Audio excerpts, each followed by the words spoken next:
اور ایک حدیث اس طرح بھی ملتی ہے جو طبری وغیرہ میں آئی ہے، تفسیر کی جو کتاب ہے اس میں، ابن جریر نے سلیمان بن بریدہ سے اور انہوں نے اپنے باپ سے روایت کیا ہے کہ نبی اکرم صلی اللہ علیہ وسلم جب مکہ میں تشریف لائے تو آپ ایک قبر کے نشان کے پاس گئے، وہاں بیٹھ کر باتیں کرنے لگے۔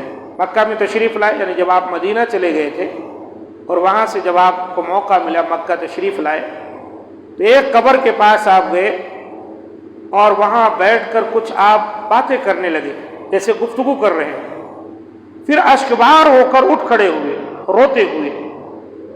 ہم نے عرض کی، صحابہ کرام کہتے ہیں، اے اللہ کے رسول، آپ نے جو یہ کیا ہم نے بھی اسے دیکھا۔ آپ نے فرمایا، انی استأذنت ربی فی زیارت قبر امی فأذن لی واستأذنته فی الاستغفار لها فلم یأذن لی۔ بے شک میں نے اپنے رب سے اپنی والدہ کی قبر کی زیارت کی اجازت مانگی تو اللہ تعالیٰ نے مجھے اجازت عطا فرما دی، اور میں نے ان کی بخشش کے لیے دعا کرنے کی اجازت مانگی تو اس نے مجھے اجازت عطا نہ فرمائی۔ اور اس دن جس قدر کثرت کے ساتھ آپ روئے اس طرح کبھی نہیں روئے تھے۔ اسے کیا پتہ چلا کہ اللہ کے رسول صلی اللہ علیہ وسلم کی والدہ انتقال جب کر گئی ہیں تو نبی صلی اللہ علیہ وسلم ابھی نبی نہیں بنے تھے، لہذا وہ ایمان نہیں لا سکے۔ اسی لیے تو اللہ کے رسول ان کی قبر کے پاس گئے اجازت لے کر، تو اجازت دی گئی زیارت کر سکتے ہو۔ ایک ماں اور بیٹے کا رشتہ، اللہ کے رسول رو پڑے، لیکن اللہ سے اجازت چاہے کہ میں اپنے والدہ کے لیے استغفار کروں تو اجازت نہیں ملی، کیونکہ قرآن میں یہ فرمان ہے نا کہ ما کان للنبی والذین آمنوا ان یستغفروا للمشرکین، اور یہ بھی کہا گیا چاہے وہ قرابت داری کیوں نہ ہو، اللہ کے رسول کی والدہ ہیں لیکن اجازت نہیں ملی استغفار کرنے۔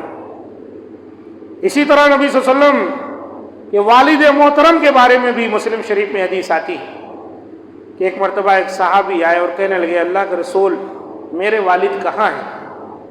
یعنی صحابی نے نبی صلی اللہ علیہ وسلم سے اپنے والد کے بارے میں سوال کیا کہ جنت میں ہے جہنم میں ہے؟ اللہ کے رسول نے کہا جہنم میں۔ وہ بیچارے پلٹے جانے لگے تو اللہ کے رسول ان کو بلایا، کہا تمہارے اور میرے والد دونوں جہنم میں۔ بہت سارے لوگوں کو یہ باتیں ہضم نہیں ہوتی، کتنی بڑی بات، اللہ کے رسول کے والد اور والدہ جہنم میں، نعوذ باللہ۔ یہ مولوی تو ایسا ہے کہ اس کی گردن اڑا دی جائے۔ بھائی مولوی اگر اپنی طرف سے کوئی بات کہہ رہا ہو تب تو یقینی بات ہے کہ وہ بہت بڑی جرات کر رہا ہے۔ اگر وہ اللہ کے رسول کا کلام ہی سنا رہا ہے، اللہ کے رسول کا واقعہ ہی سنا رہا ہے دلیل کے ساتھ، تو پھر مولوی کو الزام نہیں دینا چاہیے، اللہ کے رسول کی بات کو تسلیم کرنا پڑے گا۔ کل کی آیت گزری نا، یا ایھا الذین آمنوا اطیعوا اللہ واطیعوا الرسول، اسی میں فَإِن تَنَازَعْتُمْ فِي شَيْءٍ فَرُدُّوهُ إِلَى اللَّهِ وَالرَّسُولِ، تنازع ہے اگر تو اللہ رسول کی طرف آؤ۔ قرآن بھی کہتا ہے، اللہ کے رسول کی حدیث سے بھی یہ مسئلہ ثابت ہے۔ محض جو ہے کسی سے عقیدت مندی اور محبت اور عشق یہ اس بات کا تقاضا نہیں کرتا کہ آپ اپنی طرف سے کوئی حکم لگا دیں۔ کچھ لوگ کہتے ہیں اللہ کے رسول صلی اللہ علیہ وسلم کی والدہ کو اللہ نے زندہ کیا، وہ اسلام قبول کری پھر مر گئے، یا زندہ کرے گا اسلام قبول کریں گی پھر مر جائے۔ اس طرح کے واقعات ثابت نہیں۔ جو ہمارے نبی نے فرما دیا وہی بات درست ہے، قرآن سے ثابت ہے۔ حضرت نوح کا بیٹا ایمان نہیں لا سکا، حضرت نوح کی بیوی ایمان نہیں لا سکی، حضرت لوط کی بیوی ایمان نہیں لا سکی، دونوں کا تذکرہ ہے جہنم میں جائیں گے۔ حضرت ابراہیم علیہ السلام کے والد کے تعلق سے تذکرہ ہے کہ وہ جہنم میں جائیں گے۔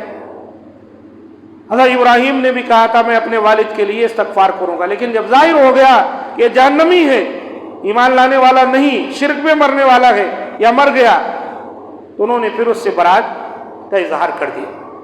تو یہ بھی ایک بہت بڑا مسئلہ ہے، اس کو ہم کو اور آپ کو جاننا چاہیے۔ اسے پتہ چلا توحید باری تعالیٰ پر ہم کو بہت زیادہ کام کرنا ہے۔ ہمارے رشتہ داروں میں جن کے یہاں شرک پایا جاتا ہے، کوشش کریں کسی طرح سے شرک وہ چھوڑیں اور توحید کو اپنائیں، تاکہ کم از کم توحید پر مر جائیں، ہم ان کے لیے دعائے مغفرت اور استغفار تو کر سکیں، ورنہ شرک پر مر جائیں گے تو ہم اس سے بھی محروم ہو جائیں گے۔